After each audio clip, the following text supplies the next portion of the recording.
payment service provider те одоо энэ үйлчилгээ буюу одоо юм шинэ одоо платформ бий болж байгаа шүү байна. За танай компанийн хувьд яг одоо энэ чиглэлээр ер нь банк санхүүгийн салбарт яг ямар үйлчилгээнүүдийг төлхөө одоо үзүүлэх юм зорилттой байна. За хэрэглэгчдийн хувьд бас ямар дутуу орон зайг нөхөх боломжтой. За Bonum хувьцаат компани нь бол 2022 онд байгуулагдаад 2023 онд Монгол банкнаас карт төлбөрийн карт гаргах болон төлбөр түлээж авах лиценз 24 онд MasterCard-аас бас ялгаа авахгүй карт гаргах төлбөр түлээж авах үндсэн гишүүний нэмээд MasterCard-ийн бүсийн engagement partner буюу финтек байгууллагуудад үйлчилгээ үзүүлэх лиценз гэдэг ийм лицензтэйгээр үйл ажиллагаагаа эхэлсэн. За бид бүхний зорилго бол хоёр юм дээр төвлөрөөд нэгдүгээрт Монголд энэ дижитал төлбөрийн хэрэгслүүдийг илүү олон улсын түвшинд хөгжүүлье. Эргээгээд олон улсад гаргая. Энэний нэг том фокус нь бол Монгол улсын үндэсний T-картыг бид нар олон улсад хүлээн зөвшөөрөгдөхүйц төлбөрийн системд оруулахаар ингэж ажилласан. Нөгөө нэг юм нь олон улсын төлбөрийн тэр шийдлүүдийг Монголд нутагшуулъя. Одоогоор байхгүй байгаа тэр Apple, Google, Samsung, PayPal өөр юу гэдэг те тэднийг бүгдийг нь Монгол улсын зах зээл дээр авчиръя. Монгол хүмүүс маань хэрэгэлдэг болгоё гэдэг энэ зорилгоор бизнесийнхээ үйл ажиллагааг явуулсан.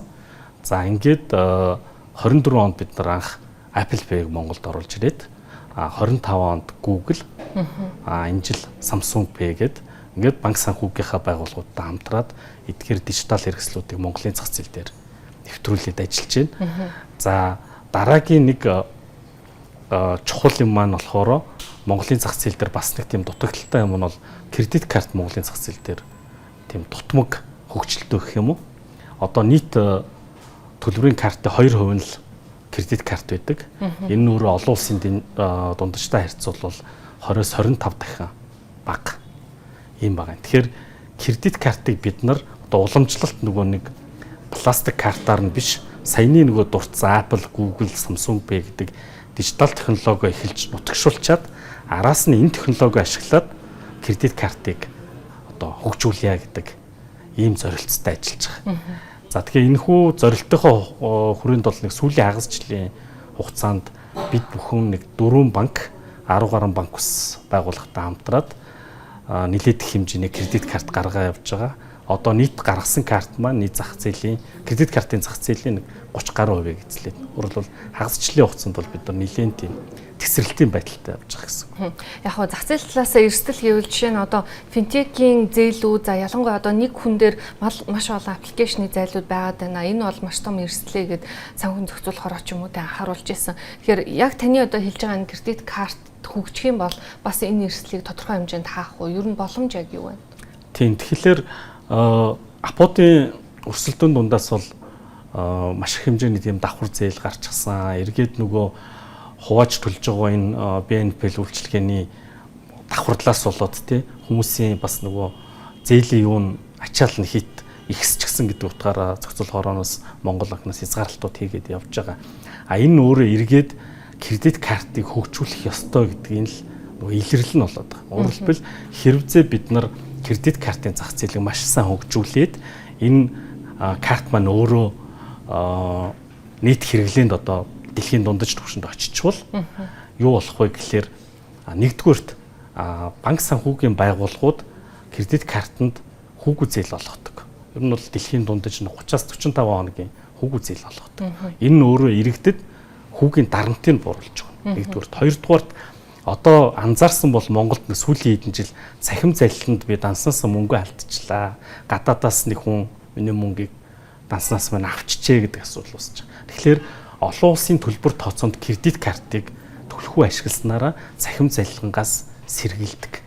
Өөрөөр хэлбэл кредит карт гэдэг тэр зээл маань энэ бол зээл олгогчийн мөнгө. Миний харилцах юм хадгаламжинд байгаа мөнгө биш. Нэгдүгürt. Тэгэхээр хоёрдугаарт кредит картын олон улсын систем нь өөрөө иймэрхүү эрсдлээс сэргийлчихсэн. Эрсдэл үүссэн тохиолдолд яаж тэр мөнгийг буцааж олж өгөх вэ гэдэг бүтэн стандарт схемтэй. Данснаас мөнгө алдаад өөр хүний дансанд орчихвол тэр мөнгийг би буцааж авна гэдэг нь өөрөө хууль эрх зүйн үед маш төвөгтэй. Хуулиараа эн чинь тухайн иргэний дансандах мөнгийг хуулиараа хамгаалчихдаг, буцааж авч болохгүй. Кредит картаар би төлбөр тооцоо хийгээд тэр нь залилан ч гэнэ үү те ловерийн гүйлгээ байгаа тохиолдолд нөгөө олон улсынхаа стандартын дагуу, хууль журмынхаа дагуу би тэр мөнгө буцаагаад авах боломж хүртэнэ. Энэ нэг талаас нь надад зээлийн дарамтнаас чөлөөлж өгнө, нөгөө талдаа энэ интернет худалдаа болоод бусад энэ төлбөр тооцоонд үүсэх эрсдлээс намайг сэргийлж өгч байгаа. Хоёр талын ач холбогдол. Тэгэхээр өөрөөр хэлэх юм бол яг одоо энийг хөгжүүлэхийн тулд бас олон улсын таны одоо сая дурдж байгаа стандартуудыг дотоодд төгшүүлэх үйлчлэгээ нэвтрүүлэх шаардлагатай гэж ойлгож байна.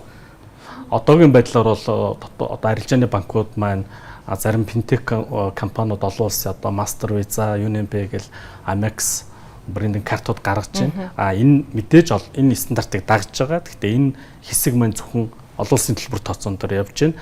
Дотоодын switch, дотоодын банк хоорондын төлбөр тооцоо маань цэвэр дебет картын суурин дээр, цэвэр данснаас данс руу гэсэн суурин дээр явагдаж байгаа. Өөрөлдвөл кредит картын дэд үтс бүрэн үүсэг баг. Нэгдүгээр, хоёрдугаарт гэдэг нь энэ өөрөө эргээд кредит картын одоо лиценз авах систем нутагшуулах гэдэг одоо банк болгон санхүүгийн байгууллагын хийвэл өөрөө өртөгтэй. Тэгэхээр бидний зүгээс яаж байгаа вэ? Бид нар энэ технологи лиценз бүх зүйлээ та нарт ашиглуулъя. Та бүхэн маань өөрсдийнхөө их усрээр энэ зээлээ гаргаад одоо кредит картаа гаргаад хэдүүлээ хамтдаа энэ бүтээгдэхүүнийг энэ зах зээлийг хөгжүүлъя л гэдэг ийм саналыг бид нар хамтрагч байгууллагуудад тавиад авч байгаа. Эхний яриа руугаа эргээд ороход Apple болон Google Pay ч гэдэг юм уу те энэ төлбөрийн системүүд за илүү одоо хялбар болсон те гар утснаас шууд төлбөр тооцоо байдаг. За гэхдээ нөө таны түрүүнд урьдчилан банкныхаа картыг холбодог. Тэгээ энэ банкны картыг холбохдоо заавал нэг MasterCard ч юм уу шинэ карт үүсгээд ингээд явж исэн. Гэхдээ миний ойлгосноор бол та бас одоо дотоодын бусад картуудыг шууд холбодог болсон гэж юм. Тэгэхээр ер нь одоо энэ цар хүрээ хэр их өргөжж байна. За ялангуяа банкуудтай тэгээ санхүүгийн байгууллагуудтай хамтарч байгаа энэ хамтын ажиллагаа хэр өргөжж байна. Одоо Apple, Google гэдэг энэ дижитал төлбөрийн хэрэгслүүдийг оруулж ирэхэд бас нэг чухал шийдсэн юм нь бол Монгол банктайгаа хамтраад энэ үндэсний брэнд T-картыг бид нар Apple, Google аль алинд нь холбох боломжтой болгосон. Энэ нь эргээд дотоодын үндэсний карт маань олон улсын MasterCard-аас үлжээнд ажилтдаг болсон гэсэн. Дэлхийн хаанччууд би T-картаараа төлбөр тооцоо хийх боломж хүрдэж байгаа. Одоо дараагийн алхам бол кредит карт. Тэгэхээр нөгөө карт гэхээр заавал юу гэдэг нь пластик карт байгаад зарим хүмүүс тэгдэг байхгүй карт ярихаар одоо тэр хоцрогдсон технологи гэдэг. Тэр харагдаж байгаа байдал бол биш. Одоо карт маань одоо бүгдээрээ дижитал болоод токен хэлбэрт орчихсон. Тэгэхээр заавал карт үүсгээд ах албагүй болсон. Тэгэхээр эргээд нөгөө дансан дээрээ суурлаад одоо би юу гэдэг нь зээлийн данс, харилцах данс ч гэдэг юм уу тэн дээрээ суурлаад тийм тусгай токен дугаар үүсгээд тэрийг Apple, Google руу холбочихно. Би тэр картын мэдээллийг мэдэх шаардлага байхгүй надад. Энэ юу маань одоо нийтийн хэрэглээ болчихсон явж байгаа. Нийт зах зээл дээр энэ өсөлт бол маш сайн явж байгаа. Энэ бол нийт картын тоотойгоо харьцуулах бол маш уртцтай өсөж байгаа.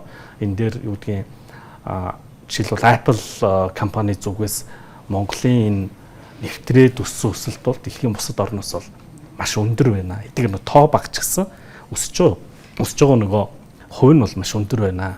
Тэгэхээр энэ технологи хүлээж авч байгаа байдал бол Монголын зах зээл дээр маш өөр байна гэдгийг бол ярьж байгаа. Компаниуд бас гадаад зах зээл рүү үйл ажиллагаагаа илүүд хилээд бас үйлчлэгээний экспорт хийх юм зорилготой байгаа юм байна. Тэгэхээр ер нь зүгээр Монголдо ижил төстэй ч гэдэг юм уу ийм улс орнууд руу чиглэж гин үү, Төв Аз руу чиглэж гин үү? Яг ямар хөө стратегтэй байна? За одоогийн байдлаар Bonum компани маань Хонконгийн одоо бирж дээр байдаг Хонконг компаниас хөрөнгө оруулалт татчихсан явж байгаа. Бид нар бас Хонконгод тодорхой хэмжээний санхүүгийн бүтээгдэхүүн гаргаад эхэлсэн. За дараагийн алхам бол бид нар Хонконгийнхоо хөрөнгө оруулагч бас Америкийн хөрөнгө оруулагчтай хамтраад Казахстан улсын зах зээл дээр энэ банк санхүүгийн зах зээл рүү орохоор ингээд эхнийхээ хамтын ажиллагааны гэрээг сая 7 сарын сүүлээр байгуулад явж байгаа. Энэ дээр бид нар Казахстан улсын одоо хамгийн том шуудангийн одоо ер нь цорын ганц компани болох Caspost гэдэг компанитай хамтарч байгаа. За Caspost гэдэг компани шуудангийн үйлчилгээнээс гадна банк санхүү, төлбөр тооцоо, e-commerce-ийн үйлчилгээ үзүүлдэг банкны лицензтэй байгууллага байна. Тэгэхээр бид нар энэ дээр Хонконг, Америк хөрөнгө оруулагчтайгаа хамтраад Казахстаны зах зээл дээр одоо банк санхүүгийн үйлчилгээг цаашаа нэвтрүүлээд явъя гэдэг ийм хамт ажиллагааны гэрээ байгуулад ажиллаж байгаа. Гадны зах зээл рүү нэвтрэхэд бас юу гэдэг нөгөө зохицуулагч байгууллагуудын зүгээс тавьж байгаа шаардлагууд, шалгуур нь Монголтой харьцуулахад яг ямар байна? Монголтой харьцуулахад Казахстаны хууль эрх зүйн орчин бол илүү хамаагүй хялбар. Тэгэхээр зөв тэр утгаараа нөгөө талдаа гэвэл мэдээж технологи хөгжүүлж гисэн маш хурцтай явж байгаа. Тэгэхээр Казахстанд дэр нь барууны хөрөнгө оруулалтууд нэлээд ороод ирчихсэн. Гэвч нөгөө бид бүхний нөгөө зориуд байгаа дижитал төлбөр тооцоо, ялангуяа тэр тусмаа интернет худалдааны гарцууд, кредит карт гэх мэтлийн одоо орчин үеийн дижитал технологийн боломжууд бол нэлээд өндөр байна гэж бид нар харж байгаа. Тэр утгаараа бид нар Казахстаны одоо хамгийн том сүлжээтэй байгууллагатай хамтрахаар гэрээ байгуулж байгаа. Caspost маань Казахстан улсад нэг 3000 гаруй салбартай. Орон нутгийн одоо тэтгэвэр тэтгэмжээс өгсүүлээ, төлбөр тооцоо, мөнгөн гуйлга гэдэг нөгөө дид үс хүрэлцээгүй газруудад бүхэлд нь үйлчлэгээ үзүүлдэг юм байгууллага. Тэгэхээр тэнд бол дижитал технологийн хэрэглээ бол одоо хэрэгцээ бол өндөр байх гэсэн.